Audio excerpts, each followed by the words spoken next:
السلام عليكم متابعي دبليو ام كورة، أهلا وسهلا بكم في هذا الموعد الإخباري الجديد الذي نستعرض فيه أبرز أخبار الكرة الجزائرية والانتقالات المحلية، بالإضافة إلى آخر مستجدات المنتخب الوطني الجزائري.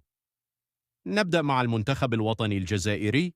تتجه أنظار الجماهير الجزائرية إلى المواجهة الودية المرتقبة التي ستجمع المنتخب الوطني بنظيره الهولندي في اختبار قوي للغاية للخضر ضمن التحضيرات الخاصة بالاستحقاقات القادمة، وعلى رأسها كأس العالم.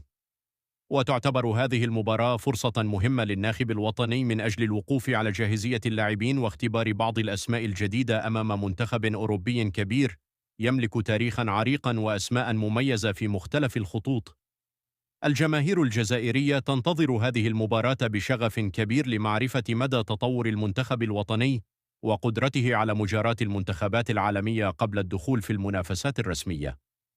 مولودية الجزائر تدخل بقوة في سوق الانتقالات. في خبر أثار اهتمام أنصار العميد، كشفت مصادر متطابقة أن نادي مولودية الجزائر تقدم بعرض مالي يقدر ب4 ملايير سنتيم من أجل التعاقد مع لاعب أولمبيك أقبو مروان مهداوي خلال فترة الانتقالات الصيفية الحالية.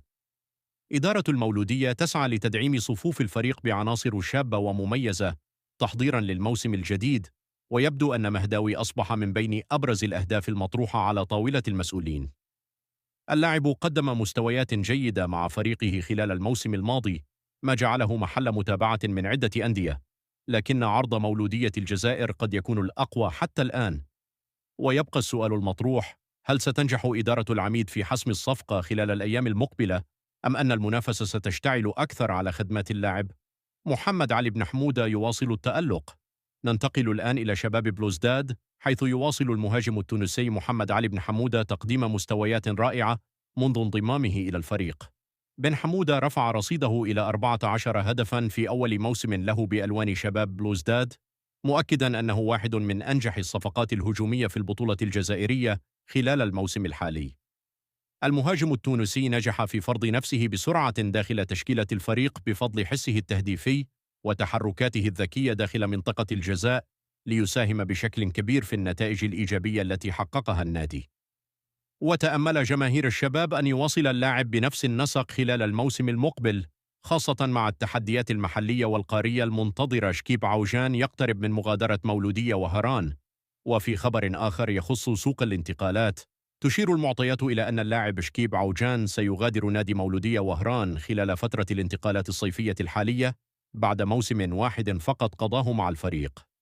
وحسب المعلومات المتداولة، فإن اللاعب يمتلك عدة عروض من أندية محلية وأخرى أجنبية، وهو ما يجعله قريبا من خوض تجربة جديدة خلال الموسم المقبل. إدارة مولودية وهران لا تمانع رحيل اللاعب، لكنها ترغب في الاستفادة ماليا من الصفقة والحصول على مقابل مناسب قبل الموافقة النهائية على انتقاله.